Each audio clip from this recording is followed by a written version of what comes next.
முத்துக்கடல் பதித்து மூன்று நெறி வளர்த்து கற்றுக் கலை மிகுந்த தாயகமே, கத்தும் கடல் மீது களங்களில் விளையாடும் காவலன் தென்பாண்டி வையகமே, நதியில் விளையாடி தென்றல் மடியில் தவழ்ந்த தமிழ்த்தாயின் தலைமகன் கூத்தன் பிறந்தான், குறளரசன் அங்கிருந்தான், வார்த்தை தமிழுக்கு விளங்கிய தமிழ்வேந்தன் கம்பன் பிறந்தான், வயதான தமிழ்ப்பாட்டி அவ்வை இருந்தாள், அரசியலும் பூதளமாய் புடைசூழ் நாடறிந்த புகழேந்தி அங்கிருந்தான், நக்கீரன் நன்னாக நவ்வசிலை பொன்சாத்தான் போகூர் மாசாத்தி சிலம்பெடுத்த தக்கோன், காவலர்கள் மூவருமே காத்து நின்ற வாளங்கு காவலனாம் நம்பி பாட்டெடுத்து அவன் தம்பி, எத்தனை பேர் அத்தனை பேரும் மொத்தமாய்ச் சேர்த்து யாப்பிலா பாடலேனும் யார் தரும் கவிதையேனும் மாப்பிளா போல் மடியில் வாங்கி காப்பிலா தமிழர் நெஞ்சில் காலமெல்லாம் விட்டிருக்கும் மூப்பிலா தமிழே என் முத்தமிழே வணங்குகின்றேன். இப்படியெல்லாம் சொன்னால் எங்கள் ஊரில் கை தட்டுவாங்க.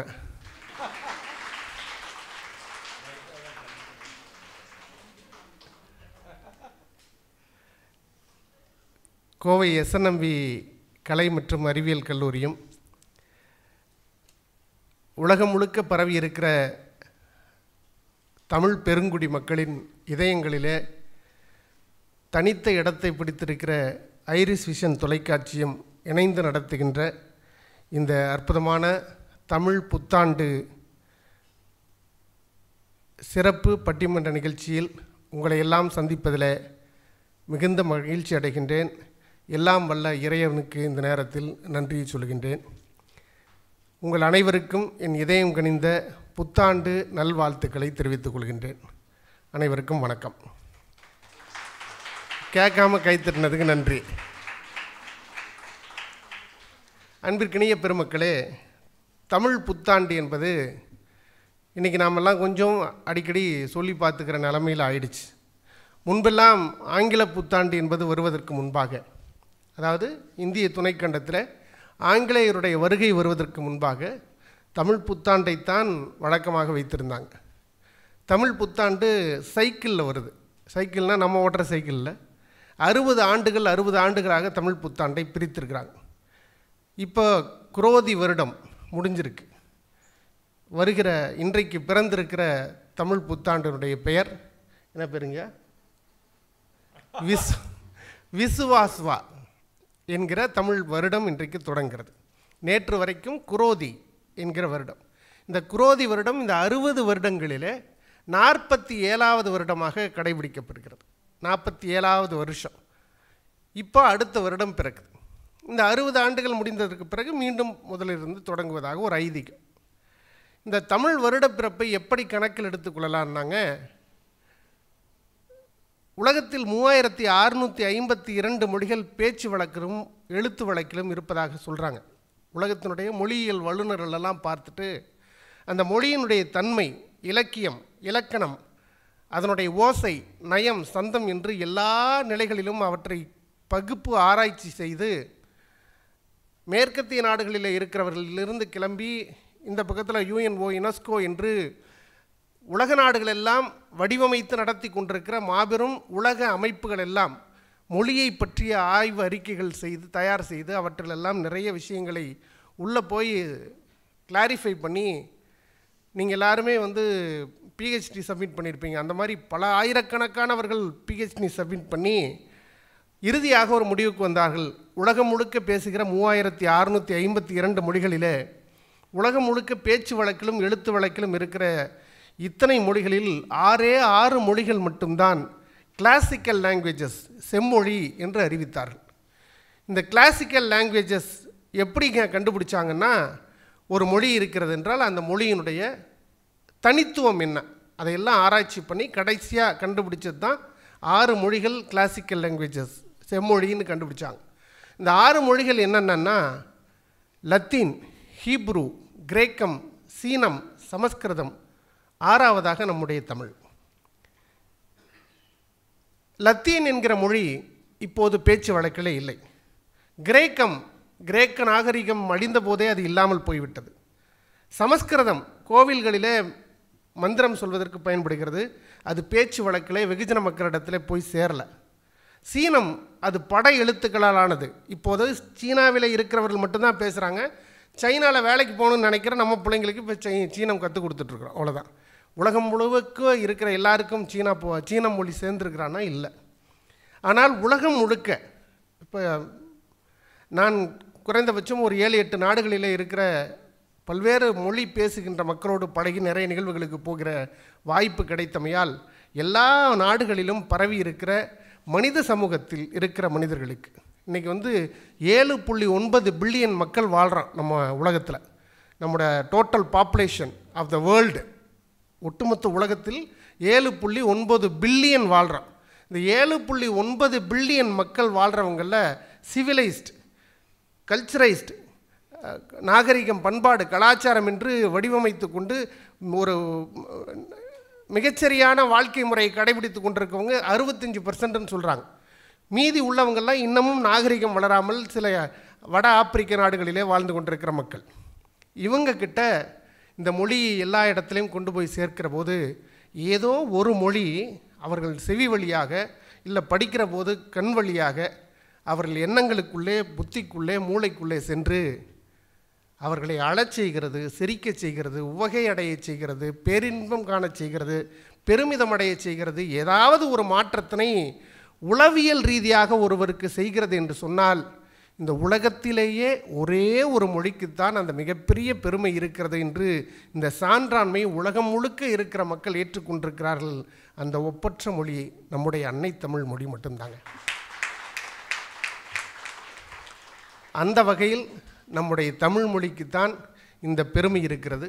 இந்த பெருமையை கொண்டுதான் ஓங்கலிடை உயர்ந்தோர் தொலை விளங்கி ஏங்களுரின் ஞாலத்து இருளகற்று மாங்கவற்றுள் மின்னேர் தனியாளி வெங்கதிரோன்றேனையது தன்னேர் இல்லாத தமிழை என்று தண்டியலங்காரத்தில் சங்ககால புலவன் பாடிய தமிழை, என்றும் உளதெந்தமிழ் இயம்பி இசை கொண்டான் என்று கம்பன் பாடிய தமிழை, சலமோடு பூசனையும் தமிழ் பாடலும் நானறியேன் என்று நாவுக்கரசர் பெருமான் பாடி பரவிய தமிழை, பூ அளந்த நேரத்தினை புல்லறியும், பொழுதளந்த நேரத்தினை தாய் அறியும், தாய் அளந்த நேரத்தினை சேயறிவாள், செந்தமிழே உன்பிறப்பை யார் அறிவார் என்று ஆதியும் அந்தமும் அறிந்து கொள்ள முடியாத அன்னை தமிழை, கதிர் வெடித்து பிழம்பு விழ கடல் குதித்து சூடாற்ற முதுமை மிகு நிலப்பரப்பின் முதற்பிறப்பு தோன்றி வர நதி வருமுன் மணல் தருமுன் நலம் வளர்த்த தமிழனங்கே பதிமதுரை பெருவழியில் பாண்டியர்கள் பார்த்தவளை என்று கவியரசர் கண்ணதாசன் வெடித்து சிதறிய அன்னை தமிழை கொண்டாடுகின்ற, அதன் அடையாளங்கள் அழிது போகாமல் பார்க்கின்ற, தமிழ் மொழியின் விழுமியங்களை போற்றி பாதுகாக்கின்ற எல்லா முயற்சிகளின் பின்புலமாக நிற்கிற சான்றாண்மை மிக்க நிகழ்வுதான் இந்த தமிழ் புத்தாண்டு என்பது. அந்த வகையில் நாம் என்னதான் ஹாப்பி நியூ இயர் என்று ஆங்கிலத்திலே முழங்கி அந்த நாளை கேளிக்கையாக கொண்டாடினாலும் நம் நெஞ்சங்களிலே நீக்கமற நிறைந்திருக்க வேண்டியது, அடுத்த தலைமுறைக்கு நாம் கண்டிப்பாக கொண்டு போய் சேர்த்த வேண்டியது இந்த தமிழ் புத்தாண்டு, தமிழ் புத்தாண்டு, தமிழ் புத்தாண்டு என்பதால் உங்கள் அத்தனை பேருக்கு மீண்டும் தமிழ் புத்தாண்டு வாழ்த்துக்களை தெரிவித்துக் கொள்கின்றேன். அனைவருக்கும் இதயம் கனிந்த வாழ்த்துக்கள். இன்றைக்கி அற்புதமான ஒரு தலைப்பினை இந்த பட்டிமன்றத்திற்கு வைத்திருக்கிறோம். என்னென்னா, புத்தாண்டை பற்றிய ஒரு பட்டிமன்றம். இந்த புத்தாண்டு என்பது சாதனை பயணமா ஒரு சம்பிரதாய தொடக்கமா, இதுதான் தலைப்பு. ரொம்ப தமிழாக இருக்கும்னு யோசிக்காதான், அப்படி எதுவும் யோசிச்சிடாதீங்க. சாதனை பயணமானா எல்லா மனிதர்களுக்கும் ஒரு பயணம் தேவை, எல்லா மனிதர்களுக்கும் ஒரு பயணம் தேவை. மிகப்பெரிய ஒரு பணக்காரன் அவன் பயணமே பண்ணாமல் பணத்தோடையே வாழ்ந்துட்டு இருப்பானான்னா இருக்க முடியாதுங்க. ஏன்னா அவன் பணமும் கரைஞ்சி போயிடும்.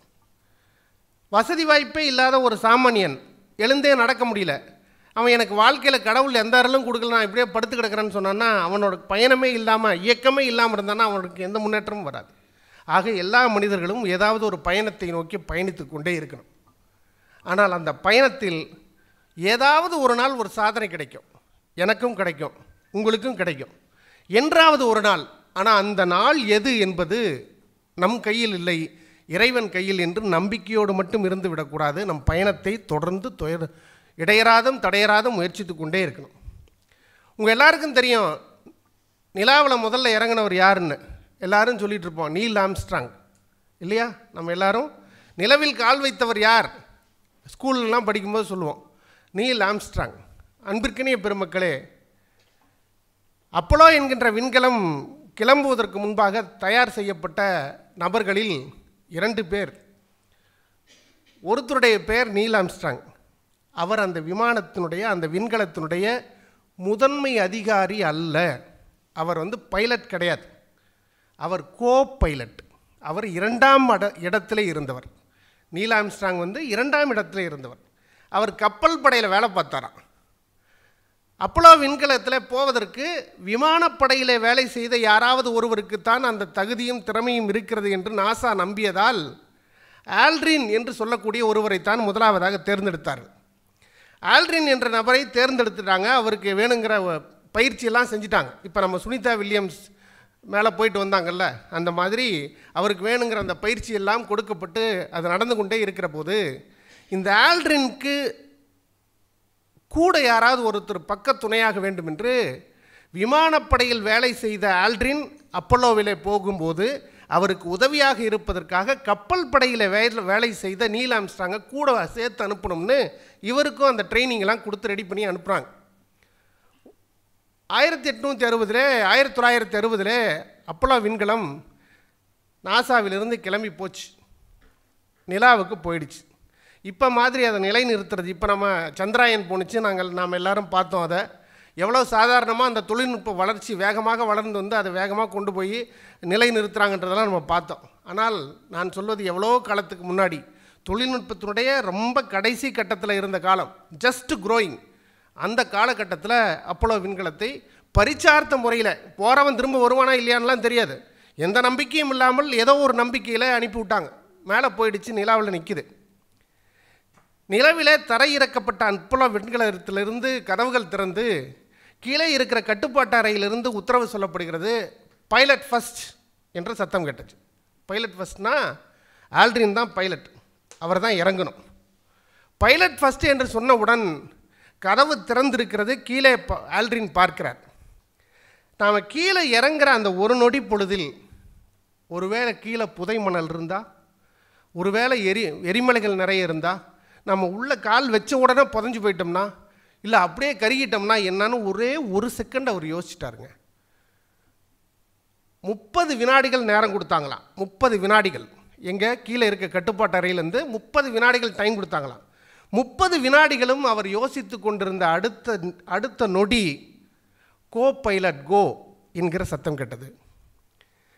ஆல்ட்ரின் என்கிற ஒரு மனிதனை நீங்கள் நினச்சி பாருங்கள், இந்த சம்பவம் நடந்து எத்தனை வருஷம் ஆச்சு, இன்னைக்கு வரைக்கும் அந்த நிலாவில் கால் வச்சவர் யாருன்னு நம்ம பேசிகிட்டு இருக்கோம். அப்படிப்பட்ட அரிய மிகப்பெரிய எவ்வளோ பெரிய புகழை 30 செகண்ட் 30 நொடிகள் யோசித்ததால் அந்த ஆள் இழந்து போயிட்டார். அவரை நவுத்தி விட்டுட்டு நீல் ஆம்ஸ்ட்ராங் கீழே குதித்தாராம். துணிச்சலாக ஒரு முடிவெடுத்தவருடைய பெயர் இன்றைக்கு இத்தனை ஆண்டுகள் ஆனதற்கு பிறகும் நாம் பேசிக்கொண்டிருக்கிறோம் என்றால் நம்முடைய பயணம் எப்போதும் சாதனை பயணமாகவே தான் இருக்கிறது. அதை சாதனை பயணமா சாதாரண பயணமா என்று மாற்றிக்கொள்வது நம் கையில் இருக்கிறது. சாதனை பயணமா சம்பிரதாய தொடக்கமா? சம்பிரதாய தொடக்கம்னா என்னன்னாங்க, எல்லாருக்கும் ஒவ்வொரு மாதிரியான விஷயங்கள் இருக்குது. எப்படி கோயிலுக்கு போகிறது, சாமி கும்பிட்றது, ஏதோ ஒரு நல்ல விஷயத்தை தொடர்ந்து நடத்துறது. சில பேர்லாம் நம்பிக்கை இருக்கா இல்லையான்னு தெரியாமல் சாமி கும்பிட்ற நிலைமைக்கு வந்துட்டோம். இப்போ இறைவன் மீது இருக்கிற பக்தி எந்த அளவுக்கு நமக்கு இருக்குது இல்லைன்றதில் எல்லா மனிதரும் கிட்டத்தட்ட ஒரு பாதி 50-50 ஆன நிலைமை வந்துருச்சு. கொஞ்ச நாள் முன்னாடி ஒருத்தனுக்கு பெரிய கஷ்டம், சாப்பாட்டுக்கே வழி இல்லை, ரொம்ப மோசமான நிலைமையில் இருக்கான், என்ன செய்கிறதுன்னு தெரியல. திடீர்னு அவன் மனசுக்கு பட்டுச்சு, கடவுளுக்கு லெட்டர் போட்டுறோன்னு முடிவு பண்ணான். ஒரு கவர் எடுத்து ஒரு பேப்பர் எடுத்து, மரியாதைக்குரிய கடவுள் அவர்களுக்கு வணக்கம், நான் மிகுந்த மன உளைச்சல் இருக்கிறேன், எனக்கு கிட்டத்தட்ட 15 லட்ச ரூபாய் கடன் ஏற்பட்டு விட்டது, சாப்பாட்டுக்கே வழி இல்லை, மிகவும் கஷ்டமான நிலைமையில் இருக்கிறேன், அடுத்து வேறு வழியே இல்லாமல் நான் தற்கொலை தான் செய்து கொள்ள வேண்டும், கடவுளாக இருக்கிறீர்கள், நீங்கள் தான் உருவாக்கி என்னை காப்பாற்ற வேண்டிய கடமையும் கட்டாயமும் உங்களுக்கு இருக்கிறது, எனவே தயவு செய்து எனக்கு இப்போதைக்கு இந்த மாதம் என் குடும்ப தேவைக்கு ஒரு 5,000 ரூபாய் மட்டும் கிடைப்பதற்கு வழி செய்ய வேண்டும், உங்களையே நம்பியிருக்கிறேன், நன்றி வணக்கம்னு எழுதிவிட்டான். கடவுளுக்கு போஸ்ட் பண்ணோம். எப்படி போஸ்ட் பண்ணுவான், கடவுள் அட்ரஸ் தெரியாதுல்ல, வேறு வழி இல்லை, பேப்பரை மடித்தான், ஒரு கவரில் போட்டான், கடவுளுக்கெல்லாம் ஸ்டாம்ப் போட்ட வேண்டியதில் கொண்டு போய் பார்த்தான், போஸ்ட் ஆஃபீஸில் போட்டுருவோன்னு போஸ்ட் பாக்ஸில் போட்டான். அந்த போஸ்ட் பாக்ஸில் போட்ட லெட்டரை அந்த போஸ்ட் மாஸ்டர் எடுத்தார். என்னடா அட்ரஸே இல்லாமல் இருக்குது இந்த கவர்னு எடுத்து பார்த்துட்டு உள்ளே என்ன இருக்குதுன்னு பிரித்து பார்த்தார். பிரித்து பார்த்ததில் இந்த மாதிரி ஒருத்தன் எழுதியிருந்தான், அந்த போஸ்ட் மாஸ்டர் இருக்காரு, அவர் ஒரு நல்ல ஒரு பக்திமான். அவர் என்ன நினச்சார், ஒரு 5000 ரூபா காசு தானே ஒருத்தன் கேட்குறான், இந்த 5000 ரூபா காசு கொடுத்துட்டோம்னா அவன் உண்மையிலே கடவுள் மேலே வச்சுருக்கிற நம்பிக்கை எவ்வளவோ பெருசுன்னு அதனுடைய மகிமை அவனுக்கு புரிஞ்சிடும். 5000 ரூபா தானே போனால் போதும், நம்ம எவ்வளோ தர்ம காரியம் பண்ணுறோம், நம்ம கொடுத்துருவோம் ஒரு 5000 ரூபா நினச்சி நேராக அவன் வீட்டுக்கு போனார். வாசல் நின்னார், கூப்பிட்டாரு, தம்பி இங்கே வாப்பா, உனக்கு என்ன மணி ஆர்டர் வந்திருக்குது. இவனுக்கு தலையும் புரியல காலும் புரியல. பூகோளத்தில் இன்றைக்கி கலியுகத்தில் இப்படியெல்லாம் நடக்குதா? என்ன லெட்ரு போட்ட உடனே கடவுள் 5000 ரூபா பணத்தை கையோடு கொடுத்து அனுப்புகிறாரா? கடவுள் இதெல்லாம் உண்மையிலே நடக்குதா இல்லையா என்னன்னே புரியலேன்னு ஒரு நேரம் வெளியே வந்தான். பார்த்தான், சாமி என்ன எவ்வளோ வந்திருக்குது, இந்த பணம் வந்திருக்குது, கையெழுத்து போடு. கையெழுத்து வாங்கிட்டு 5000 ரூபா கொடுத்தாரு, கையில் காசு கொடுத்தாரு. வாங்கிட்டு உள்ளே போனான், கற்பூரத்தை எடுத்து கொளுத்தி வச்சு சாமிகிட்ட கும்பிட்டான். கடவுளே, நினச்சி கூட பார்க்கல நான், இப்படியெல்லாம் இந்த காலத்தில் நடக்கிறதுக்கு வாய்ப்பு இருக்கா? கேட்ட உடனே பணத்தை மணி ஆர்டரில் அனுப்புறிய கடவுளே, இந்த காலத்தில் தான் நடக்குமான்னு நீட்டி கீழே விழுந்து கும்பிட்டான். எந்திரிச்சு வாங்கி அப்படியே பார்த்துட்டு காசை எடுத்து பிரித்து பார்த்தான். அதுக்கு முன்னாடி என்ன நடந்திருக்குதுங்க, இந்த உதவி செய்யணும்னு நினச்ச போஸ்ட் மாஸ்டர் 5000 ரூபா கொடுக்கலான்னு நினச்சார்ல, அவர் பேண்ட்டு பாக்கெட்டில் எடுத்து பணத்தை எண்ணி பார்த்துருக்காரு, 4500 ரூபா தான் இருந்திருக்குது. கொடுக்குறதே தர்மம், 4500 தானே இருந்துட்டு போகுதுன்னு சொல்லி அவன்கிட்ட கொடுத்துட்டு வந்துட்டார். இவன் இப்போ அந்த காசை எடுத்து எண்ணி பார்க்குறான், 4500 இருந்துச்சு. திரும்பவும் இன்னொரு கற்பூரம் பொறுத்துறான். கடவுளே, இந்த காலத்தில் இப்படி ஒரு அதிசயத்தை நீங்கள் நடத்துனதை நினச்சி ரொம்ப சந்தோஷப்படுறேன். ஆனால் 5000 ரூபா நான் கேட்டேன், இனிமேல் இந்த போஸ்ட்மேன்ட்டை கொடுத்து விடாதீங்க, அவன் 500 ரூபா கமிஷன் அடிச்சிட்டான். கொடுக்குறதா இருந்தால் ஜிபே அனுப்பிவிட்ருங்க, பிரச்சனை எல்லாம் முடிஞ்சு போயிடும். கடவுள்கிட்டையே டீல் பேசுகிற அளவுக்கு இன்றைக்கி நிலைமை வந்ததுக்கப்புறமா எல்லா விஷயங்களுமே இங்கே சம்பிரதாய தொடக்கமாக தான் இருக்குது. சம்பிரதாயமாக தான் எல்லாத்தையுமே நடத்துகிறோம். ஒருத்தரோட ஒருத்தர் பழகிறது, ஒருத்தரோட ஒருத்தர் அளவலாவது, ஒருத்தருக்கு உதவி பண்ணுறது, எல்லாமே வித் சம் எக்ஸ்பெக்டேஷன், ஒரு எதிர்பார்ப்போட, ஒரு சம்பிரதாயமாக. ஆக இது சம்பிரதாய தொடக்கமாக தான் இந்த புத்தாண்டு இருக்குதா, இல்லை ஒரு சாதனை பயணமாக இருக்குதான்னு ரெண்டு பக்கத்தில் 2 அணி பேசணும். இந்த பக்கத்தில் ஒரு 3 பேர், இந்த பக்கத்தில் ஒரு 3 பேர் வந்திருக்காங்க. இந்த பக்கத்தில் இருக்கவர், இவங்க 3 பேரும் உங்களுக்கு ஏற்கனவே இவங்க 2 பேரையும் தெரியும். இவங்கள முறையாக பட்டிமன்றத்தின் மரபுப்படி அறிமுகப்படுத்திக்கிறோம். முதலாவதாக வந்திருக்கிறவங்க உங்கள் கல்லூரியினுடைய நூலகர், என்னுடைய இருங்கம்மா சொல்கிற வரைக்கும் வெயிட் பண்ணுங்கம்மா. உங்கள் கல்லூரியினுடைய நூலகர், என்னுடைய எல்லா பட்டிமன்ற நிகழ்ச்சிகளிலும் என் கூட பயணித்து கொண்டிருக்கிறாங்க. இன்றைக்கு நல்ல ஒரு ஆன்மீக பேச்சாளராக எல்லா திருக்கோயில்களிலும் பேசி கொண்டிருக்கிற, பட்டிமன்ற உலகத்தில் இன்றைக்கு தனக்கென ஒரு இடம் பிடித்திருக்கிற பேராசிரியர் முனைவர் உமா மகேஸ்வரி அவர்கள் இந்த அணிக்கு தலைமை தாங்கிறார். அவங்க பக்கத்தில் உட்காந்துருக்கவர் எங்கள் பாஸ், என்னுடைய எல்லா நிகழ்ச்சிகளிலும் அவர் தான் இப்போ ஹைலைட்டு. அவர் பேரை நான் முதல்ல ஒரு 5-6 வருஷம் முன்னாடி உமா மேடம் அவரை கூப்பிட்டு வந்தாங்க ஒரு நிகழ்ச்சிக்கு. அவர் பேர் என்னங்கன்னு கேட்டேன், பாக்கியராஜன்னாங்க. எது பாக்கியராஜா அப்படி இல்லாமல், ஆனால் கொஞ்ச நாள் கழித்து தெரிஞ்சிச்சு அவர் உண்மையிலேயே பாக்கியராஜ் தான். பேராசிரியர் முனைவர் பாக்கியராஜ் அவர்கள். அவர் பக்கத்தில் உட்காந்துருக்கவங்க ஒரு பள்ளி ஆசிரியை. இன்றைக்கு பட்டிமன்ற உலகத்திலே நிறைய நிகழ்ச்சிகளில் பங்கெடுத்து வளர்ந்து வரக்கூடிய ஒரு நல்ல பேச்சாளர் திருமதி புவனேஸ்வரி அவர்கள் திருப்பூர்லேருந்து வந்திருக்காங்க. இந்த பக்கத்தில் உட்காந்துருக்கவர் முதலாவதாக இருக்கிறவர் அவர் எவ்வளோ எக்ஸாஸ்டாக வர்றாருன்னு பாருங்களேன். அவர் ஒரு அக்கு மருத்துவர், அவர் ஒரு அக்குபஞ்சர் டாக்டர். தமிழ் மீது இருக்கிற ஆர்வத்தின் காரணமாக அவர் தொடர்ந்து எங்களோட நிகழ்ச்சிகளில் எங்களோட பயணித்து கொண்டிருக்கிறார். அவர் ஒரு பள்ளியினுடைய தலைமை ஆசிரியராக இருந்து ஓய்வு பெற்றவர் டாக்டர் திருவேங்கடசாமி அவர்கள்.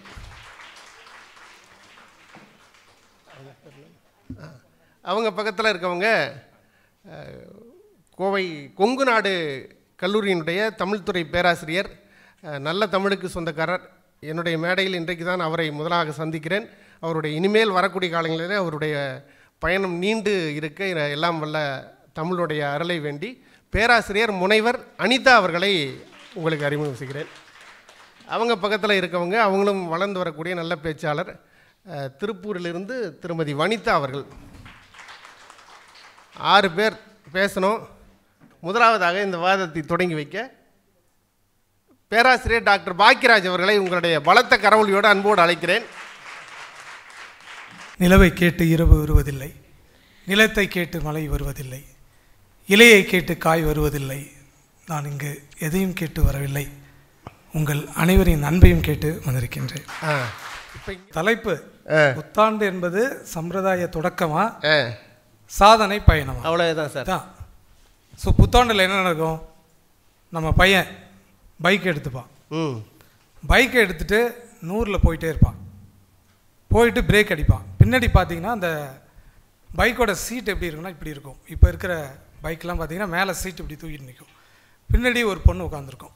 அந்த பையனோட கழுத்தை பிடிச்சிட்டு நம்மளால் 100ல் போய் பிரேக் அடிப்பான். பிரேக் அடிச்சுன்னா பொண்ணு பல்ட்டி அடித்து அடுத்த பைக்கில் போயிட்டே இருக்கும். சனி பயிற்சி சார். ஆக்சுவலி இது எதில் நடக்கும் அப்படின்னு கேட்டிங்கன்னா, இது வந்து புத்தாண்டு இது என்னது சாதனையா நீங்கள் சொல்லுங்கள். இது சம்பிரதாயம் தானே.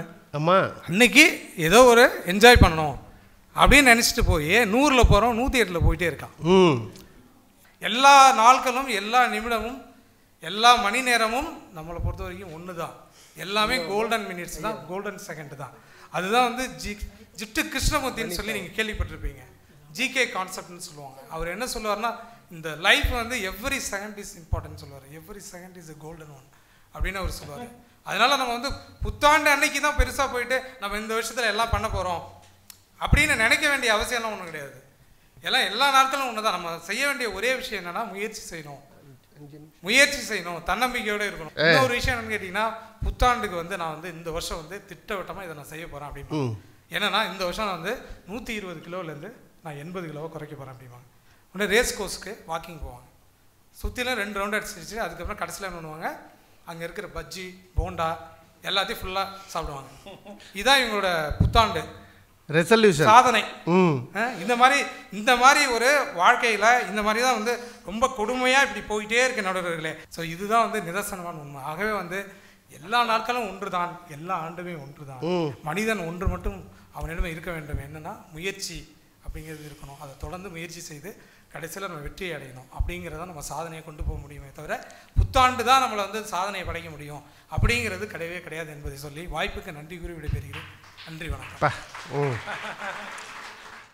இன்னைக்கு உலகம் போயிட்டுருக்கிற வேகமான உலகத்தில் எதையும் ஒரு சந்தோஷமாக மகிழ்ச்சியாக ஒரு தன்னிறைவு பெற்றதா இன்றைக்கி ஸ்பெஷல் டே அப்படின்லாம் வந்து ஒரு நாளை தனித்துவமாக கொண்டாடவே முடியாதுன்றது தான் வந்து சகோதரர் சொல்கிறார். ஏன்னா இன்றைக்கி உலகம் வேகமாக போகுது. எதை நோக்கி போகுதுன்னு தெரில. நீங்கள் காலையில் பார்த்தீங்கன்னா, இப்போ நம்ம கோயம்புத்தூர் பஸ் ஸ்டாண்டில் காலைல ஒரு 9 மணிக்கு நின்று பார்த்தீங்கன்னா ஒரு 15,000 பேர் நிற்கிறான் சார்.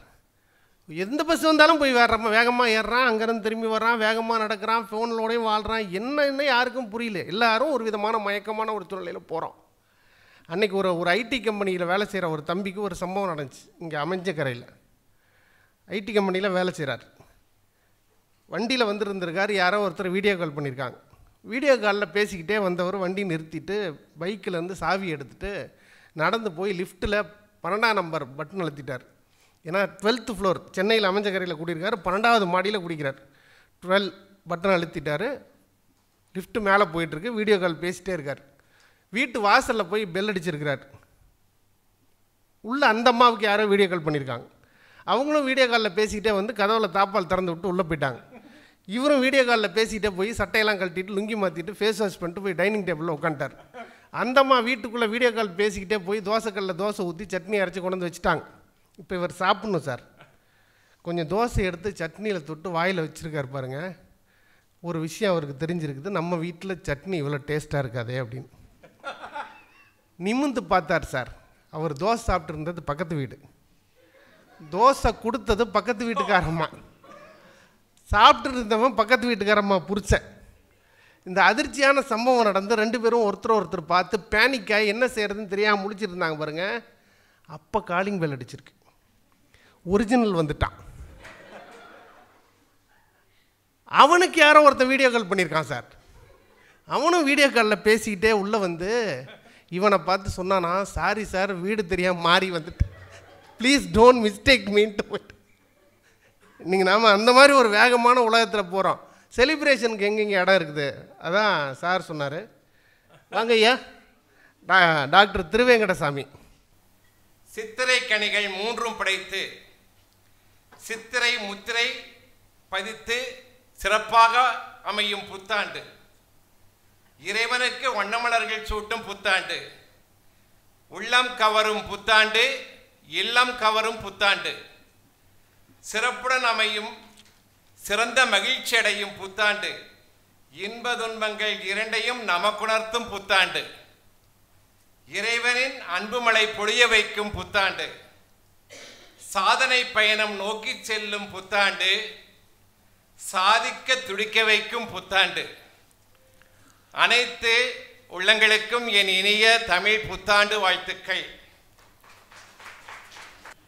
நான் கேட்குறேன், இவங்க அடிக்கடி தாய்லாந்து, மலேசியா, இங்கிலாந்து எங்கெங்கேயோ போகிறாங்க, அமெரிக்கா, நடுவரை சொல்கிறேன்.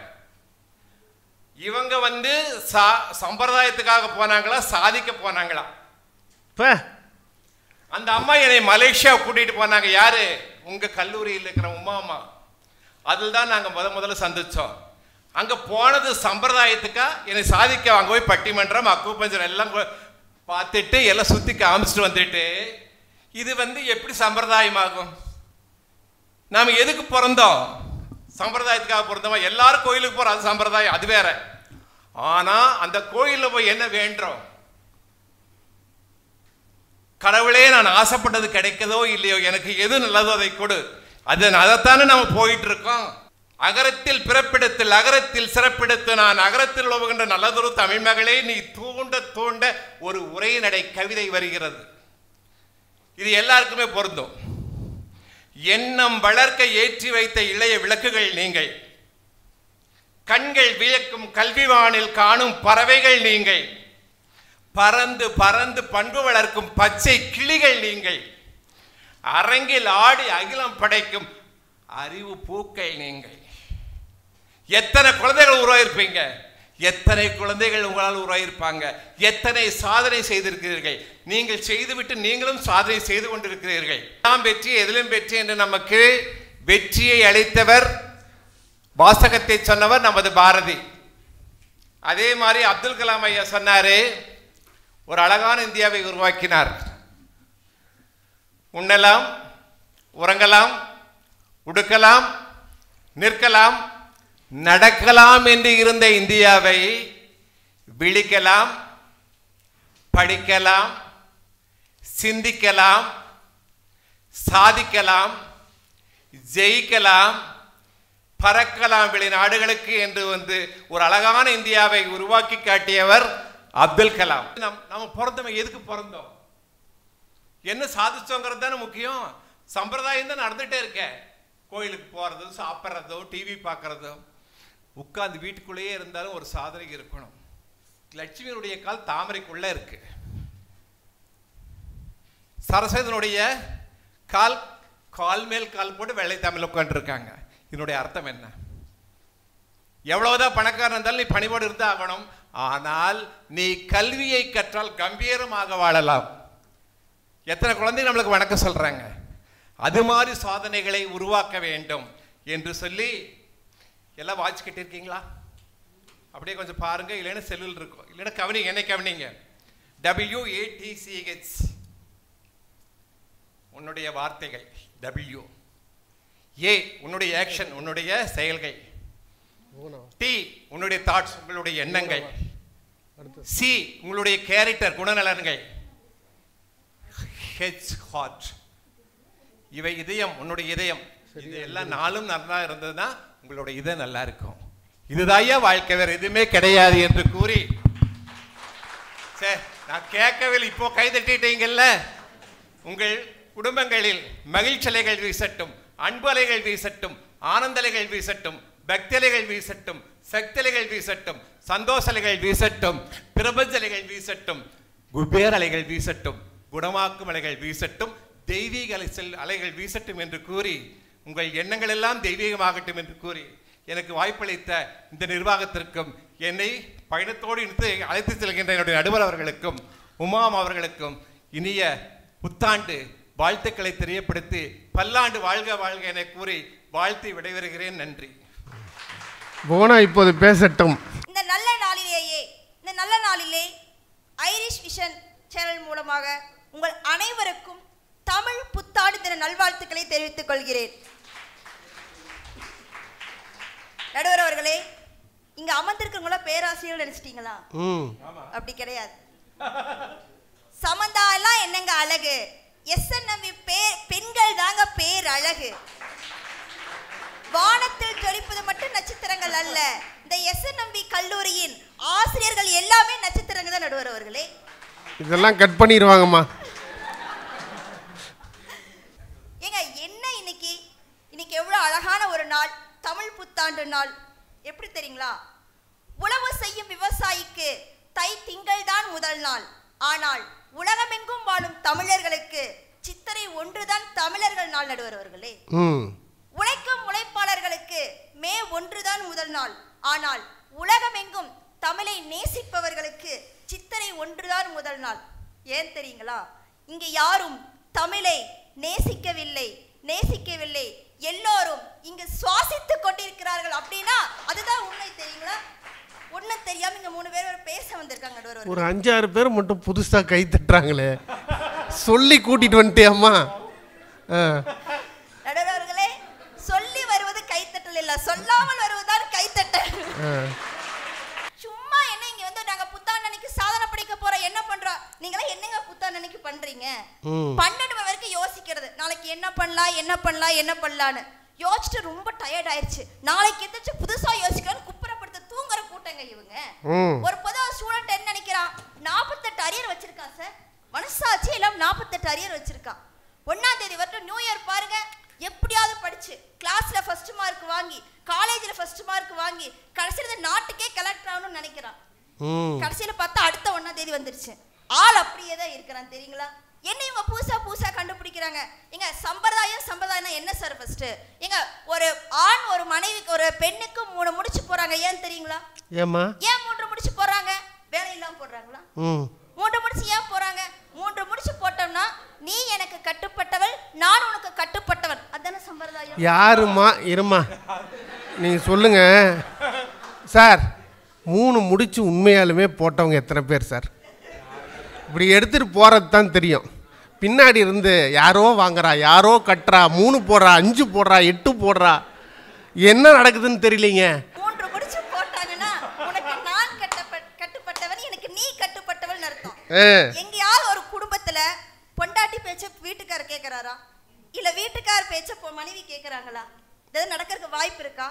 வாய்ப்பு இல்ல ராஜா, வாய்ப்பே இல்லைன்னு தான் நாங்கள பேச வந்திருக்கோம். சரிங்களா? எங்க ஒவ்வொரு புது வருஷத்துக்கு நான் ரெசல்யூஷன் ஒன்று எடுக்கிறேன் சார். இந்த வருஷமாவது எங்க வீட்டுக்காரர் நான் அடிக்க கூடாத ஒரு முடிவு எடுக்கிறேன் சார். நடக்குதா மேடம்? நானும் எவ்வளவோ முயற்சி பண்றேன், நடக்கவே இல்லையே சார். என்னம்மா இன்னொரு முறை சொல்ல? இந்த வருஷமாவது எங்க வீட்டுக்காரர் நான் அடிக்க கூடாத முடிவு எடுக்கிறேன் சார். நடக்குதா சார்? நல்லா வருவோமா சார்? நான் நடக்கிறதா சார் நாங்க சொல்றோம் சார். பொதுவாவே இன்னைக்கு வீட்டுல இவங்கள சாதனைங்கிறாங்க. பொதுவாவே இன்னைக்கு சாதாரண வாழ்க்கை நடத்துறதே சோதனையா தாங்க இருக்குது. பல்லு விளக்கு போனா பேஸ்ட் இல்ல, குளிக்க போனா தண்ணி இல்ல, டிவிக்கு போனா பால் இல்ல, கடைசியில காசு இருக்கு போனா பையில பசும் இல்ல, செல்போன்ல எவனாவது கடன் கேட்கறான்னா கடைசியில பார்த்தா போன்ல பேலன்ஸும் இல்ல. எங்க நாங்க போய் சாதனை பண்றது சொல்லுங்க பார்க்கலாம். சும்மா வாய்க்கு வந்தாலும் பேச வந்திருக்க கூடாது சார். சார் ஒன்னு சொல்லட்டுங்களா? இன்னைக்கு வந்து உண்மையா சொல்றேன், இன்னைக்கு இருக்கிற எல்லா தமிழ்நாட்டில் இருக்கிற எல்லா பெண்களுக்கும் என்ன பிரச்சனை? எங்க வீட்டுக்காரர் இந்த வருஷம் திருந்திடுவார், அடுத்த வருஷம் திருந்திடுவார் நினைக்கிறோமா இல்லையா? நம்பிக்கை முக்கியம். என்ன சார்? 15 சித்திரை போச்சே ஒளிய எங்க வீட்டுக்காரர் திருந்த மாதிரியே இல்ல சார். அவர் நித்திர போனதான் மிச்சமா இருக்குது. இங்க பொதுவா நம்ம பட்டிமன்றத்துல என்ன சார், இந்த வருஷமாவது இலக்கிய மன்றத்துல பேசணும் தான் நான் முடிவெடுக்கிறேன்.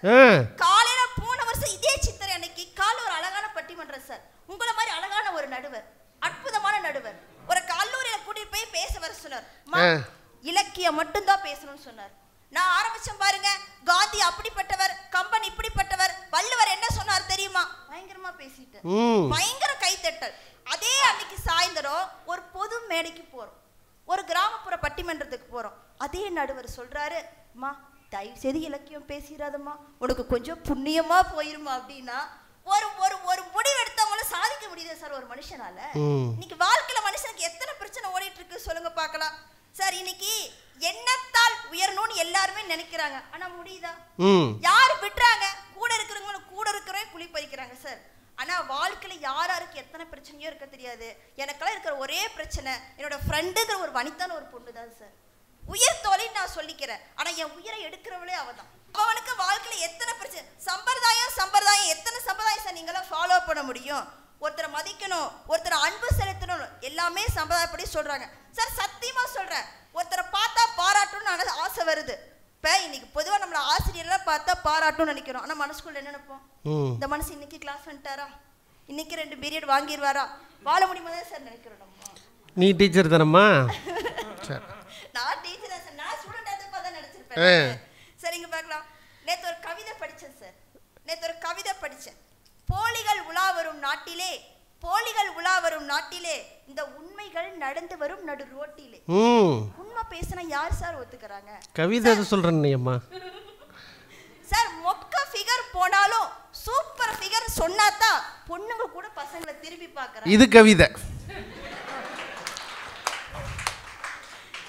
சார். இன்னைக்கு அப்படியே சார் காலம் போயிட்டு இருக்குது சார். என்னதான் பொண்டாட்டி உப்பே இல்லாம சமைச்சாலும் அதை சப்பு கொட்டிட்டு சாப்பிட்றவன் தான் மனுஷன். அது உங்க புருஷன். ஏன்னா அவர் புத்திசாலியா வாழ்றார் சார். இவங்கள மாதிரி வந்து மேடை ஏறி பொண்டாட்டி குறை சொல்றது இல்ல சார். ஆனா இந்த புத்தாண்டு அன்னைக்கு அலப்பறை பண்றதுக்கு அளவே இல்லை சார். 12 மணிக்கு உட்கார்ந்துட்டு, நான் பொதுவா மேடையில சொல்லக்கூடாது, 12 மணிக்கு உட்கார்ந்துட்டு மச்சான் இன்னைக்கு கூட முடிவு எடுக்கிறேன்டா, நாளையில இருந்து நம்ம இந்த கடை பக்கமே வரக்கூடாது முடிவெடுப்பான். எந்த கடைக்குமா? 12 மணிக்கு எந்த கடை சார் திறந்து வச்சிருப்பாங்க? 10 மணிக்கெல்லாம் மூடிடுவாங்கம்மா. மச்சான் நம்ம நாளையிலிருந்து குடிக்கவே கூடாதுடா மச்சான் அப்படின்னு முடிவெடுத்ததுக்கு அப்புறம் இருந்தாலும் போனா போதும், நம்ம எல்லாம் சேர்ந்து அதை ஒரு செலிப்ரேட் பண்ணுவோம்னு சொல்லி மறுபடியும் அந்த பழக்கத்தை தொடங்குற ஒரு புத்தாண்டு நமக்கு தேவைதானதான் சார் நாங்கள் இங்கே கேட்க வந்திருக்கோம் சார். ஆனால் பார்த்தீங்கன்னா நம்ம என்ன சொல்ல வரோன்னா, இந்த உலகத்தில் இருக்கிற எல்லாமே சம்பிரதாயத்துக்கு மட்டும்தான் நடக்கிறதே ஒழிய சாதிப்பதற்காக எதுவும் இல்லை. ஒவ்வொரு நாளுமே நம்மளுக்கு நாட்களை கடப்பதற்கு பெரும் வேதனையாகத்தான் இருக்கிறது. சாதிக்க நினைப்பவை எல்லாம் இந்த சமூகம், இந்த உலகம் எல்லாமே சூழ்ந்து கொண்டு தடுக்கத்தான் செய்கிறதே ஒழிய எல்லாமே ஒருத்தர் பார்த்தா சிரிக்கிறோம், ஒருத்தர் பார்த்தா கை கொடுக்கிறோம், ஒருத்தர் பார்த்தா காலில் விழுகிறோம் அப்படின்னா எல்லாமே ஒரு சம்பிரதாயத்துக்கு மட்டுமே என்று சொல்லி நல்ல வாய்ப்புக்கு நன்றி கூறி விடைபெறுகிறேன். நன்றி, வணக்கம். அருமை. புவனேஸ்வரி நல்ல விஷயங்களை நிறைவாக சொல்லியிருக்காங்க. இப்போது வரீங்களா மேடம்? பேசுகிற ஐடியா இருக்கா? பேராசிரியர் முனைவர் அனிதா. ஐயா, நடுவர் ஐயா, உங்ககிட்ட நான் ஒரு கேள்வி கேட்கணும். அதுக்கு தானே வந்திருக்கேன், கேளுங்க. ஏன்னா நான் பேராசிரியர் இல்லையா? ஆமாம். எனக்கு கேள்வி கேட்டுட்டு தான் கிளாஸ் எடுக்க முடியும், பேச முடியும். இந்த புஷ்பா புருஷனை நாங்கள் எல்லாருமே பார்த்துருக்கோம், பார்த்துருப்பீங்கன்னு நினைக்கிறேன். புஷ்பா புருஷனா? சரி, நீங்கள் பேராசிரியர்னு இப்போ ஒத்துக்கிறம்மா. சூரி படத்துல வந்து பார்த்துருப்பீங்க நீங்க ஒரு படம், அந்த காமெடியில எனக்கு ரொம்ப ஆசையா இருக்குது என்னன்னா புவனா புருஷனை பார்க்கணும். பாவங்க ஐயா, அந்த மனுஷனை பார்த்தே ஆகும். சம்பிரதாயம்னு சொல்லி இந்த அம்மா என்ன பண்ணி வச்சிருக்காங்கன்னு தெரியல. அவர் பாருங்க, சம்பிரதாயம் கடைபிடிக்கிறேன் அப்படின்ற மாதிரி சொல்லி அந்த தொடக்கத்துக்காக துணிக்கடையில போய் இவரை யார் 4 மணி நேரம் சேர்ல உட்கார சொல்றது? புத்தாண்டுக்கு யாராவது புது ட்ரெஸ் போட்டுக்கணும்னு இருக்கா? அதானே சாதனை படைக்கிறவங்களுக்கு அதெல்லாம் தேவையில்லையே. இது சிலபஸ்லயே இல்லையே. இவரா கூட்டிட்டு போய் சம்பிரதாயம் இந்த பட்டு புடவை எடுத்துக்கமா அப்படின்னு சொல்லி இவர் என்ன காரணத்துக்காக வாங்கி தராருன்னு நமக்கு தெரியாது இல்ல. அது சரி, அதுவும் யாருக்கு வாங்கி கொடுத்தாருன்னு வேற ஒண்ணு இருக்கு சார். இந்த புத்தாண்டு தீர்மானம் அப்படின்னு ஒண்ணு எடுக்கிறோம் இல்லையா? ஆமா. இன்னையில இருந்து நான் உடற்பயிற்சி செய்யறேன், இன்னையில இருந்து நான் வந்து நடைப்பயிற்சி செய்யறேன் அப்படின்றதெல்லாம் எடுத்துட்டு இருக்கோம். சாதனை படைக்கணும் அப்படின்னு நினைக்கிறவங்க அதை போய் தீர்மானமா அந்த சம்பிரதாயத்துக்காக போய் ஃபீஸ் கட்டுறது இந்த மாதிரிலாம் பண்ண மாட்டாங்க சார். ரெகுலரா அவங்க பாட்டுக்கு பண்ணிப்பாங்க. உடனே ஒரே நாள் அந்த சம்பிரதாயத்துக்கு பண்றவங்க தான் உடனே போகணும், அன்னைக்கு காலையிலே இத்தனை மணிக்கு எந்திரிச்சு குளிக்கணும், நாள் பார்த்து நேரம் பார்த்து குளிக்கணும், ஓடணும், கோயிலுக்கு போகணும், சாமி கும்பிடணும், அடுத்ததா போய் இதுல ஃபீஸ் கட்டணும், அதுல ஃபீஸ் கட்டணும்னு உமா மேம் அப்படிதான் பண்ணுவாங்க. சித்திரை அன்னைக்கு தான் எல்லாமே செய்வாங்க. சிறப்பா போய் பணம்லாம் கட்டிடுவாங்க. போன வருஷம் கட்டினது அப்படியே போச்சு அப்படின்னுவாங்க. அப்புறம் அந்த அன்னைக்கு தான் நகை எடுத்தாகணும்னு சொல்லுவாங்க. சம்பிரதாயம் இதுல வேற ராகு கேது இதெல்லாம் பாக்குறது யாரு? சம்பிரதாயம் பாக்குறோம், நீங்க தான் அதெல்லாம் பாத்துட்டு இருக்கீங்க. எங்களுக்கு நீங்க யார் வந்து நின்னாலும் உங்களுக்கு பிரச்சனையே இல்லைங்க. நாங்க யாரா இருந்தாலும் பேச தள்ளிட்டு போயிட்டே இருப்போம். ஏன்னா நாங்க சாதனையாளர்கள். நாங்க சாதனை படைக்க வந்தவங்க. யார் வந்திருக்காங்க, இவங்க வந்திருக்காங்களா, அவங்க வந்திருக்காங்களா, சனி பெயர்ச்சியா, குரு பெயர்ச்சியா, எனக்கு எதுவும் தேவையில்லை. நாங்க சாதிக்க பிறந்தவர்கள், நாங்க சாதிக்க மட்டுமே செய்வோம். அதுக்கு எங்களால ஆன எல்லா முயற்சியுமே எடுக்கிறதுக்கு நாங்க எப்பவுமே தயாராக இருக்கிறோம். அதுவும் நாங்க பேராசிரியர் பெருமக்கள் இருக்கோம் இல்லையா, தினமும் சாதனை. பையனை கிளாஸ்ல உட்கார வச்சு நம்ம வகுப்பு எடுக்கிற வரைக்கும் அவனை வெளில அனுப்பாம உட்காந்துருக்கோம் பாருங்க, அது பெரிய சாதனை. கல்லூரியிலிருந்து திரும்பி வர்றதும் சாதனை தான். இவங்களை பத்தி எப்படி பெருமையா பேசுறேன், கல்விஞ்ச முடிச்சவங்க எப்படி உட்கார்ந்துருக்காங்க, இவங்கள்ட்ட கைத்தட்டு வாங்குறது பெரிய பெரிய சாதனைங்க.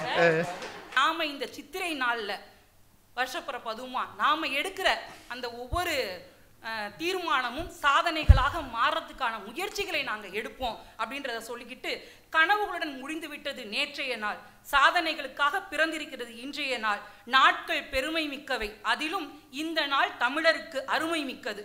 விடியல் காண போகும் விழிகளுக்கும் தமிழ் தோழமைகளுக்கும் தமிழ் புத்தாண்டு நல்வாழ்த்துக்கள் கூறி விடைபெறுகிறேன். நன்றி, வணக்கம். வாங்கம்மா. பேராசிரியர் டாக்டர் உமா மகேஸ்வரி. எஸ்.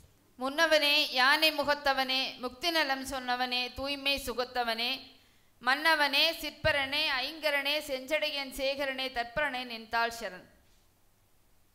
அனைவருக்கும் இனிய தமிழ் புத்தாண்டு நல்வாழ்த்துக்கள். அவர்களே, புத்தாண்டு அப்படிங்கிறது இன்னைக்கு சம்பிரதாயமா ஆயிடுச்சு. முன்னையெல்லாம் புத்தாண்டை எப்படி கொண்டாடுவோம் அப்படின்னு பார்த்தீங்கன்னா, தமிழ் புத்தாண்டு பிறந்துருச்சுன்னா எல்லாரும் காலையில் எந்திரிச்சு நேரமே குளிப்போம். அப்புறம் எங்கள் அம்மா என்ன பண்ணுவாங்க, நைட்டே எந்திரிச்சு இந்த கனி வகைகள் இதெல்லாம் எடுத்து வச்சுருப்பாங்க. காலையில் அதோட முகத்தில் தான் மொழிக்கணும்னு சொல்லுவாங்க. அப்புறம் பெரியவங்க காலில் விழுந்து ஆசீர்வாதம் வாங்குவோம் நடுவர்கள். இதுதான் தமிழ் புத்தாண்டோட செலிப்ரேஷன். இன்னைக்கெல்லாம் என்ன பண்ணுது பாருங்க, தமிழ் புத்தாண்டை கொண்டாடாம பெரியவங்க காலில் விழுந்து ஆசீர்வாதம் வாங்குறதுக்கு பதிலாக இது என்ன பண்ணுதுங்கன்னா, குடிச்சு போட்டு ரோட்ல விழுந்து கிடக்குதுங்க நடுவர்களே. எப்படி கொண்டாட்டம்ங்கிறது வந்து இன்னைக்கு இருக்குது, இது ஒரு சாதனைங்கிறது எப்படி சொல்றாங்கன்னு எங்களுக்கு புரிய மாட்டேங்குது. இன்னைக்கு சாதாரண வாழ்க்கையே சம்பிரதாயமா போயிடுச்சு. யாராவது நம்ம வாழ்க்கையை நாம வாழ்றோமா யோசிச்சு பாருங்க. அடுத்தவங்கள மாதிரி வாழணும்னு நினைக்கிறதையே ஒரு சாதனையா வச்சுட்டு இருக்கிற நடுவர்களே. அப்படி இருக்கும்போது எப்படி இதை சாதனைன்னு இவங்கெல்லாம் சொல்றாங்கன்னு எங்களுக்கு புரியல. அதாவது சாதாரண வாழ்க்கை நடத்துவதே இன்னைக்கு சாதனையா இருக்குது. அப்படி இருக்கும்போது இதுல என்ன தனியா நம்ம சாதனை பண்ண வேண்டி இருக்கு? அதுதான் என்னுடைய கேள்வி. இப்ப எங்க தரப்புல நாங்க அதை தான் கேள்வியா முன்வைக்கிறோம். நடுவர்களே, முதல்ல கல்யாணம் நடந்துச்சுன்னு வச்சுங்களேன், 2 வீட்டா இருக்கும். அப்பெல்லாம் என்ன பண்ணுவாங்க பாருங்க, ஒரு 4-5 நாளா ஒரு கல்யாண வீட்டில் போய் எல்லாரும் உட்காந்து வேணுங்கிற வேலைகள் எல்லாம் அவங்க எல்லாம் செஞ்சு கொடுத்து உற்றார் உறவினர்கள் எல்லாம் ஒன்னா கூடி இருந்து அழகா கல்யாணத்தை நடத்துவாங்க நடுவர்களே. இன்னைக்கு ஏதாவது வீட்டுல அப்படி நடக்குதா சொல்லுங்க? கல்யாணங்கிறது அப்படி நடக்குதா? எனக்கு தெரிஞ்சு மாப்பிள்ளை அழைப்பு பொண்ணு அழைப்புங்கிறது எப்படி நடக்குதுன்னா, ஒரு கல்யாணம் வைக்கிறாங்க, மாப்பிள்ளைக்குன்னு ஒரு ரூம் தனியா வச்சிருக்காங்க, பொண்ணுக்குன்னு ஒரு தனியா ரூம் வச்சிருக்காங்க நடுவர்களே. மாப்பிள்ளை அழைப்பு பொண்ணு அழைப்பு அப்படிங்கிறது இந்த மாப்பிள்ளையோட ரூம்ல இருந்து பொண்ணு ரூமுக்கு போறாங்க, பொண்ணு ரூம்ல இருந்து மாப்பிள்ளை ரூமுக்கு கொண்டுட்டு வந்து விடுறாங்க. இதுதான் 3 நாளா, அதாவது ஒரு மாசமா நடக்க வேண்டிய சம்பிரதாயத்தை, அதாவது வந்து சடங்குகளை சாதனைகளை இன்னைக்கு என்னவா பண்ணிட்டாங்கன்னா, வெறும் சம்பிரதாயமா இங்கிருந்து அங்க போறது அங்கிருந்து இங்க வர்றதுன்னு சொல்லிட்டு அதை 1 மணி நேரம் 1/2 மணி நேரத்திலேயே முடிச்சு வெறும் சம்பிரதாயமா கொண்டு வந்துட்டாங்க நடுவர்களே. வாழ்க்கையே இன்னைக்கு சம்பிரதாயமா போயிடுச்சு. அதுக்கு முன்னாடி தான் சாதனை பண்றாங்கம்மா, ப்ரீ வெட்டிங் ஷூட்னு ஒன்று பண்றாங்க. ஓ அப்படிங்களா? அதுலயே எல்லா சாதனைகளும் நிறைவேறி விடுவதால் அது உங்களை மாதிரி சாதனையாளர்களுக்கு தெரிஞ்சிருக்கலாம் நடுவர்களே, எங்களை மாதிரி ஆளுகளுக்கு அது தெரியல நடுவர்களே. அடுத்தா பாருங்க, சரி கல்யாணம் முடிச்சு மொய் விருந்துன்னு ஒன்று வைப்பாங்க நடுவர்களே. எதுக்கு தெரியுமா அந்த காலத்துல வச்சாங்க? அதாவது கல்யாணத்துக்கு அவன் ரொம்ப கஷ்டப்பட்டு கடனெல்லாம் வாங்கி பிள்ளைக்கு நகை நட்டெல்லாம் வாங்கியிருப்பாங்க, சீர்சனத்தையெல்லாம் செஞ்சுருப்பாங்க, ரொம்ப கஷ்டப்பட்டு கடனுடனை வாங்கி எல்லாத்தையும் செலவு பண்ணியிருப்பாங்க. மொய் விருந்துன்னு வச்சு அவங்க சாப்பிட்டு முடிச்சு அவங்கனால என்ன முடியுதோ அதை வந்து இலைக்கடையில வச்சுட்டு வருவாங்க. அதுதான் மொய் விருந்து. ஆனா யாராவது இன்னைக்கு அப்படி யோசிச்சு வைக்கிறாங்களா? யோசிச்சு பாருங்க. இப்ப மொய்யையும் விருந்தையும் பிரிச்சுட்டாங்க. ஆமா, மொய் கொடுத்துட்டு ஓடிபி வந்தாதான் விருந்துக்குள்ள போக முடியும். ஆமா நடுவர்களே, எவ்வளவு சம்பிரதாயமான வாழ்க்கை நீங்க யோசிச்சு பாருங்க. இப்போ ஒண்ணு இல்லைங்க, ஒரு பெரிய காடு இருந்துச்சு. அந்த காட்டுல ஒரு சாமியார் இருந்தார். அந்த சாமியார் என்ன பண்ணுவாருன்னா, அவரு டெய்லி பாடம் எடுக்கிறது அவருடைய வேலை. அப்படி பாடம் எடுத்துட்டு இருக்கும்போது என்னாச்சா, ஒரு பூனை குறுக்க வந்துச்சான். அந்த பூனை என்ன பண்ணுச்சு, ரொம்ப தொல்லை பண்ணுச்சுன்னு சொல்லிட்டு அந்த சாமியார் சொன்னார், அந்த பூனையை பிடிச்சி மரத்துல கட்டிருங்கன்னு சொல்லி. அந்த பூனையை பிடிச்சி மரத்தில் கட்டிட்டாங்க. டெய்லி அந்த பூனை வருது, டெய்லி அதை தொந்தரவு பண்ணுது, டெய்லி பூனையை பிடிச்சி மரத்தில் கட்டிட்டாங்க. இது கொஞ்சம் வழக்கமாக இருந்துச்சு. அதுக்கப்புறம் அந்த சாமியார் இறந்து போயிட்டார், அடுத்த சாமியார் வந்தார், இதுவே தொடர்ந்து அந்த பூனையை பிடிச்சி மரத்தில் கட்டிட்டு இருந்தாங்க. அதுக்கப்புறம் பாருங்க அந்த பூனை செத்து போச்சு. 3வது சாமியார் இப்போ அந்த குருஸ்தானத்துக்கு வந்துட்டார். அவர் பாடம் சொல்லி கொடுக்கணும். இப்போ அவர் கேள்வி கேட்டாராம், பூனையை பிடிச்சி மரத்தில் கட்டினாதான் பாடம் எடுக்கணுங்கிறது உங்களுக்கு தெரியாதா? கிளாஸ் எடுக்கும் போது ஒரு பூனையை பிடிச்சி கட்டணுங்கிறது உங்களுக்கு தெரியாதான்னு கேட்டாராம் நடுவர்களே. எவ்வளவு சம்பிரதாயமான வாழ்க்கை. அதாவது என்ன நடக்குது, இதோட உண்மையான கருத்து என்ன, உண்மையாக நடக்கிறது என்ன, நடக்க வேண்டியது என்னன்னே தெரியாம வெறும் சம்பிரதாயங்களை மட்டுமே அடிப்படையாக கொண்டதாக வாழ்க்கை இப்போ மாறி போனதுக்கு அப்புறமா இதில் என்ன சாதனை இருக்குது அப்படிங்கிற விஷயம் எங்களுக்கு புரியல நடுவர்களே. ஆண்டுக்கு ஆண்டு தேதிக்கு தேதி 1000 இருக்குது சுபதினம், அடுத்தவர் நலத்தை நினைப்பவர் தமக்கு ஆயுள் முழுவதும் சுபதினம் அப்படின்னு சொல்லி சுபதினமாக இருக்க வேண்டும் என்றுதான் நாங்களும் விரும்புகிறோம். ஆனா அடுத்தவங்க நலத்தை நினைக்காம சுயநலத்தோட நம்ம எல்லா விஷயங்களையும் செய்யும் பொழுது எந்த தேதியும் எந்த நாளும் நிச்சயமாக சம்பிரதாய தொடக்கமாகத்தான் இருக்க முடியும், சாதனையாக இருக்க முடியாது என்று சொல்லி நல்ல வாய்ப்பு நன்றி கூறி அமைக்கிறேன். நன்றி வணக்கம். அருமை அருமை அருமை. வாங்கம்மா வனிதா. கோவை என்றால் சிறுவாணி இனிக்கும், கொங்கு தமிழ் மணக்கும், மேற்கு மலை சாரல் மெல்ல நினைக்கிற ஒரு இல்லைங்களா? 1000 காலத்து ஆசை கனவுகளை அடிமனதில் சுமந்து கொண்டு ஒரு வசந்த விடியலுக்காக காத்து கொண்டிருக்கும் அத்தனை பேருக்கும் என் முத்தான முதற்கண் வணக்கம். இதுக்கு நீங்க தாராளமா கை தட்டா. நம்ம கோயம்புத்தூரை பத்தி சொல்லியிருக்கோம் இல்லைங்களா? உண்மையிலே சொல்றாங்க, போன வாரம் கோயம்புத்தூர்ல ஒரு நிகழ்ச்சிங்க, கோயம்புத்தூர்ல ஒரு நிகழ்ச்சி நடுவர்களே. அப்போ ஒரு பட்டிமன்ற நடுவர் ஒரு தலைப்பு கொடுத்தாருங்க, ஆண்களை யாரிடம் இருந்து காப்பாற்றுவது. மாமியாரிடம் இருந்தா மாமியாரிடம் இருந்தா கொஞ்சம் கொழுந்தியாரிடம் இருந்தா. உண்மையிலே சொல்றாங்க, எங்க நடுவர் அப்படிலாம் ஒரு தலைப்பு கொடுக்காம தேன் மாதிரி ஒரு தலைப்பு கொடுத்திருக்காரு. அப்படி தேன் எப்படிங்கக்கா, தானும் கெடாது தன்னை சார்ந்தவங்களையும் கெடுக்காது. என்கிட்டயும் அந்த மாதிரி நிறைய தலைப்பு இருக்கு.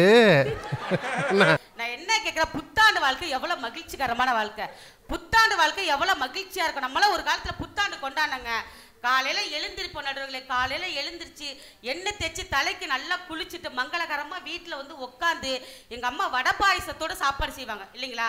புத்தாண்டு காலத்துல வடை பாயசத்தோட சாப்பாடு செஞ்சு வாழை இலை போட்டு குடும்பத்தோட உட்காந்து எல்லாரும் சாப்பிட்டு அம்மா உருண்டை பிடிச்சி கொடுப்பாங்க. அது எல்லாம் உட்காந்து சாப்பிட்டு ஒரு மன நிறைவான வாழ்ந்த வாழ்க்கைங்க அது. அதெல்லாம் அப்படிப்பட்ட வாழ்க்கை வாழ்ந்தங்க. கிராமங்கள்லாம் பார்த்தீங்கன்னா விவசாயத்துல என்ன செய்வாங்க, உளுந்து பயிரெல்லாம் அந்த சீசன்ல நடுவாங்க.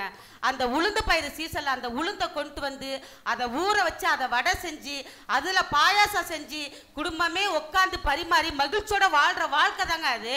அதெல்லாம் விட்டுட்டு நாங்க எந்த சம்பிரதாயம் என்னத்தை கேட்குது, நான் கேட்குற சம்பிரதாயம் என்னக்கா சொல்லுது, இங்க பொட்டு வைக்காத, இங்க பூ வைக்காத, இந்த இடத்துல இங்க போகாத, இத்தனை மணிக்கு போ, அத்தனை மணிக்கு செய்ய, அந்த சம்பிரதாயம் எங்களுக்கு வேண்டாங்க. நாங்களாம் சாதிக்க வந்த பெண்ணு. உண்மையிலே சில ஒரு கவிஞர் அழகா சொல்லுவா, படுத்து கிடக்கிறவனுக்கு பகல் கூட இரவுதான், எழுந்து நடந்தால் இமயமும் வழி கொடுக்கும், நீ சோம்பேறியாக இருந்தால் சிலந்தியும் சிறைப்பிடிக்கும். நான் என்ன கேட்கிறேன், மூச்சு விடுவெல்லாம் மனிதன் கிடையாது நடுவர்களே, மூச்சு விடுபவெல்லாம் மனிதன் கிடையாது, முயற்சி பண்ணுவனே மனிதன் தான் இல்லைங்களா? முயற்சி பண்ண எந்த ஒரு விஷயமா இருந்தாலும் நம்ம சாதிக்கும்னு நினைக்கிறேங்க. பிறப்பு நம்மளாம் ஒவ்வொரு மனுஷனும் பிறக்கணும்னு சொல்லிட்டு ஆசைப்பட்டா பிறக்கிறோம், பிறக்கணும்னு சொல்லிட்டு ஒவ்வொரு மனுஷனும் ஆசைப்பட்டு பிறக்கிறதுல என்னை உட்பட வாழ்ந்த பிறந்த ஏதோ ஒன்று சாதிக்கணுங்க. ஆகவே ஒரு மனிதன் சாதித்தாதான் இந்த உலகத்தில் வாழ முடியும்னு சொல்லிட்டு வாழ்கம்மா வையத்துள் நாட்டினிலே பாடுபட்டு விடுதலை தவறுகட்டு தாழ்வுற்று நின்றதாம் இந்தியா என்ற ஒரு தேசம். அந்த தேசம் தானே வாழ்விக்க வந்த மகான் காந்தி பிறந்தாராமா. அவருடைய வாழ்க்கை வரலாறை படித்ததுக்கு அப்புறம் உங்கள் நாட்டு விடுதலைக்காக போராட வேண்டும் என்ற எண்ணம் எனக்குள் வந்தது என்று நெல்சன் மண்டேலா சொன்னார் என்று சொன்னால் ஒரு புத்தகம் ஒரு மனிதனின் வாழ்க்கையை மாற்றுகிறது.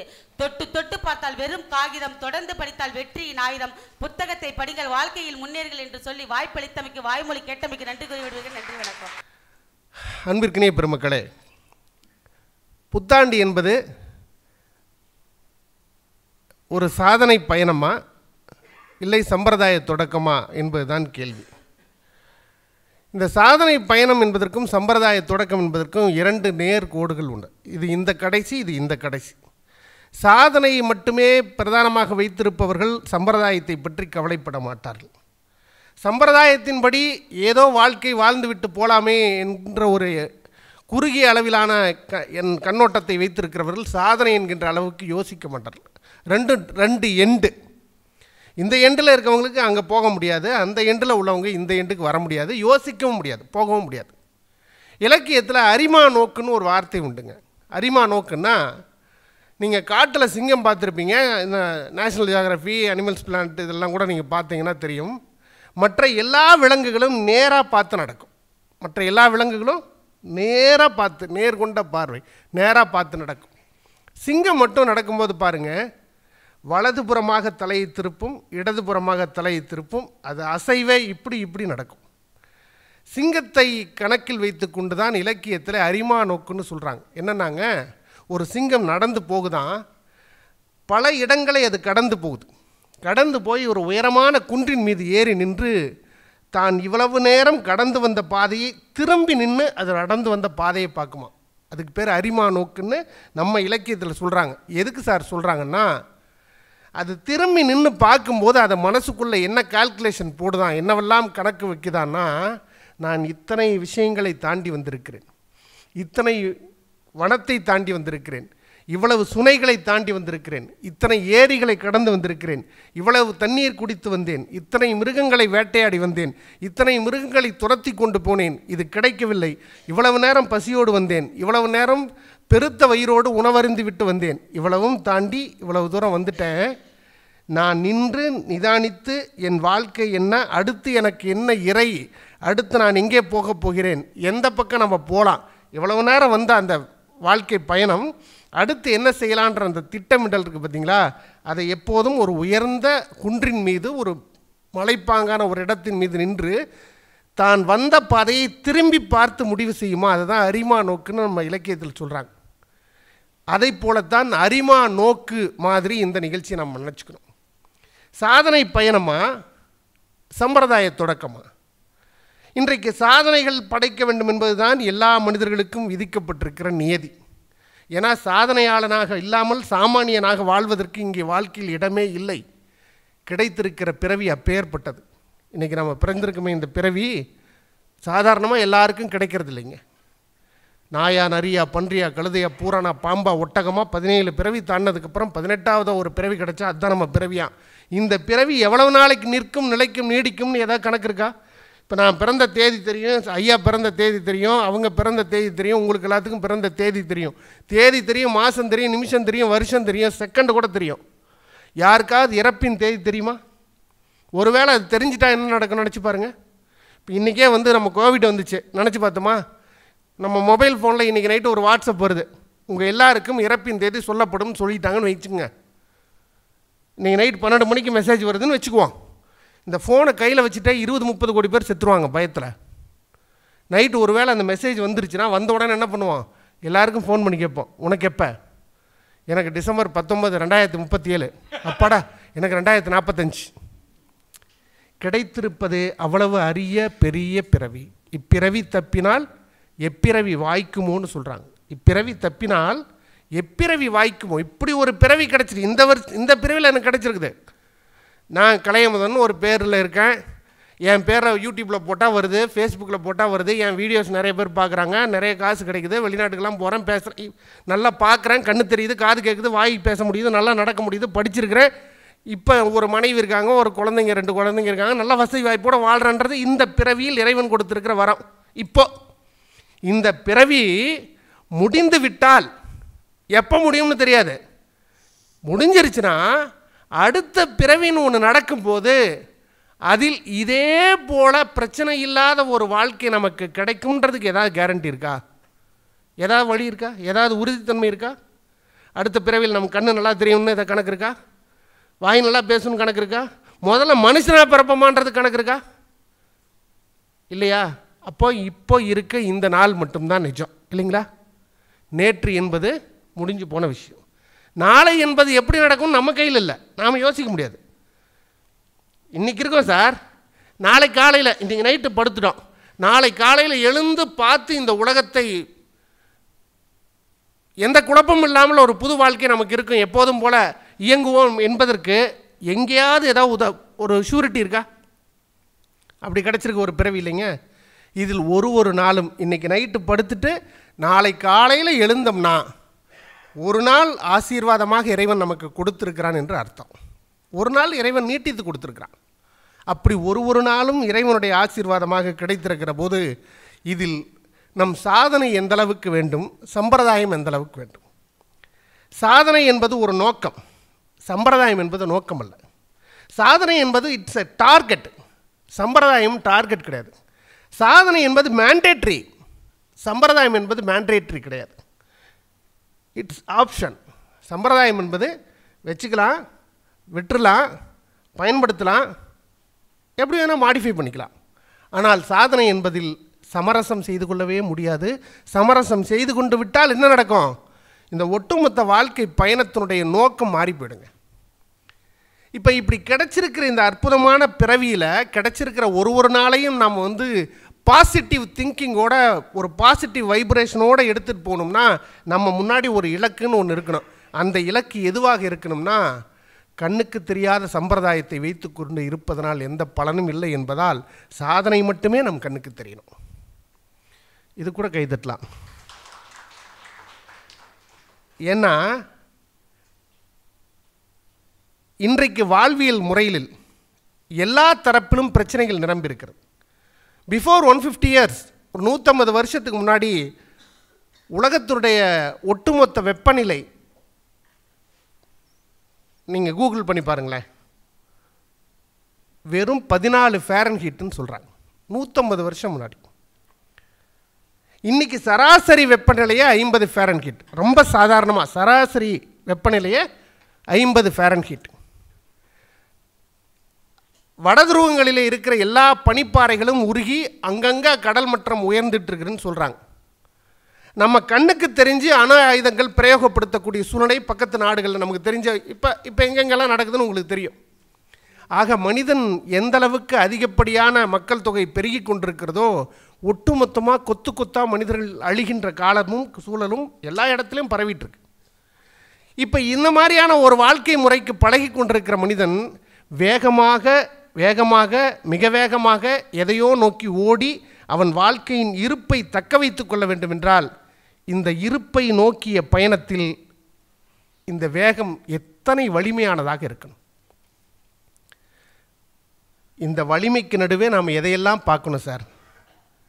நான் என்னை பார்த்துக்கணும், என்னுடைய அமைதியை பார்த்துக்கணும், என்னுடைய மகிழ்ச்சியை பார்த்துக்கணும், என்னுடைய வளர்ச்சியை பார்த்துக்கணும், என்னை நம்பி இருக்கிற என்னை சார்ந்தவர்களை பார்த்துக்கணும், என் பிள்ளைகள், என் அப்பா அம்மா, என் மனைவி என்று இவங்களெல்லாம் பார்த்துக்கணும். இந்த சமூகத்திற்கு நான் தனிப்பட்ட மனிதனாக இல்லாமல் சமுதாயத்தில் ஒருவனாக என்னை நிலைநிறுத்தி சமூகத்திற்கான எனது பங்களிப்பையும் கொடுக்கணும். இவ்வளவும் ஒரு மனிதனுக்கு பின்னாலும் நிறுத்தப்பட்டிருக்கிற ஒரு கடமை என்கின்ற விதத்தில் இந்த சம்பிரதாயங்களோடு பின்னோக்கி போய்கிட்டே இருந்தோம்னா இன்றைய காலகட்டம் அதுக்கெல்லாம் இடம் கொடுக்காது. இதில் ரொம்ப தெளிவாக நம்ம டிசைட் பண்ண வேண்டியது என்னன்னா, ஒரு பெரிய தீசிஸ், இதை தீசிஸ் மாதிரி தான் எடுத்துக்கணும்.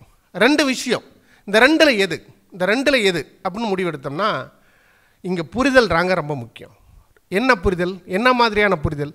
இதை வேறு ஒரு ஆங்கிளில் பார்ப்போமே. எப்படி தெரியுமா? 2 முதலாளி இருந்தான், 2 பெரிய முதலாளி, பணக்காரங்க. இந்த 2 பணக்காரனும் முடிவு பண்ணுனான் யாருக்கு மிகப்பெரிய அறிவு இருக்குது அப்படின்னு. 2 பேத்துக்குள்ளே ஒரு போட்டி. இந்த முதலாளி பார்த்தான், எங்கிட்ட வேலை செய்கிறவன் எல்லாம் முட்டா பசங்க. யாரும் இவன் நினைக்கிறான், எங்கிட்ட வேலை செய்கிறவன் எல்லாம் முட்டா பசங்க, இவனுங்க எல்லாம் முட்டாளாக இருக்கிறதுனால தான் நான் இவ்வளோ பெரிய பணக்காரனாக இருக்கிறேன்.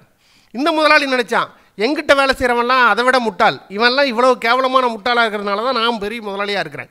2 பேருக்குள்ளே போட்டி, 2 பேரும் பேச ஆரம்பித்தான். 2 பேத்துக்குள்ளே ஒரு பெரிய ஆர்குமெண்ட்ஸ் வந்துருச்சு. என்னன்னு, என்கிட்ட வேலை செய்கிறவன்லாம் முட்டாள், அதனால தான் நான் பெரிய ஆளாக இருக்கிறேன். இல்லை எங்கிட்ட வேலை செய்கிறவன்லாம் பெரிய முட்டாள், அதனால தான் நான் பெரிய ஆளாக இருக்கிறேன்.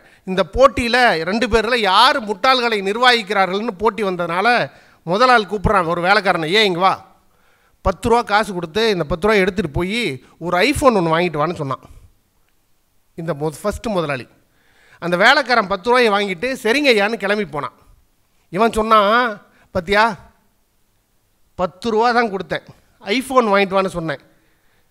எந்த கேள்வியும் கேட்காம இவன் கிளம்பி போனான். பத்தியா, இவனை மாதிரி முட்டாளையெல்லாம் நான் வேலைக்கு வச்சுருக்கேன்ல, அதனால தான் நான் பெரிய முதலாளியாக இருக்கேன்னு இவன் சொன்னான். அதுக்கு இந்த முதலாளி சொன்னான், இது என்ன பெரிய பிரமாதம், இப்போ பாரு என்கிட்ட வேலை செய்கிறவன் வாடா அப்படின்னு கூப்பிட்டான். ஒருத்தன் வந்து நின்னான், நீ என்ன செய்கிற, கிளம்பி நேராக என் வீட்டுக்கு போ, நான் இருக்கிறேனான்னு பார்த்துருவான்னா. அவன் சரிங்க ஏன்னு கிளம்பி போனான். இவன் சொன்னான், பார்த்தியா நான் இருக்கிறேனான்னு பார்த்துருவான்னு கிளம்பி போனான். பற்றி இவனை மாதிரி முட்டாள்லாம் நான் வேலைக்கு வச்சுருக்கிறேன். 2 பேரும் பேசிகிட்டு இருந்தானுங்கள்ல, இங்கேருந்து கிளம்பி போன அந்த 2 வேலைக்காரனும் பஜாரில் சந்திச்சுக்கிட்டான். அவன் 2 பேரும் இப்போ பேசிக்கிறான். முதல் ஆளோட வேலைக்காரன் சொன்னான், எங்கள் முதலாளி இருக்கிறானே அவனை மாதிரி கேன பையன் அவனும் இல்லை.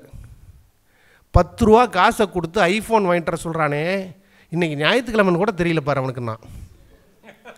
அதுக்கு இவன் சொன்னான், இது என்ன பெரிய பிரமாதம், ஏன் முதலாளி அவனை விட கேன பையன், நான் வீட்டில் இருக்கிறேன்னா போய் பார்த்துருவான்னு சொல்லி என்னை அனுப்புகிறானே, அவன்கிட்ட தான் ஃபோன் இருக்குல்ல, வீட்டுக்கு ஃபோன் பண்ணி நான் இருக்கிறேனான்னு கேட்டானா, அதை கூட கேட்காம என்ன போய் பார்க்க சொல்கிறான் பாரு.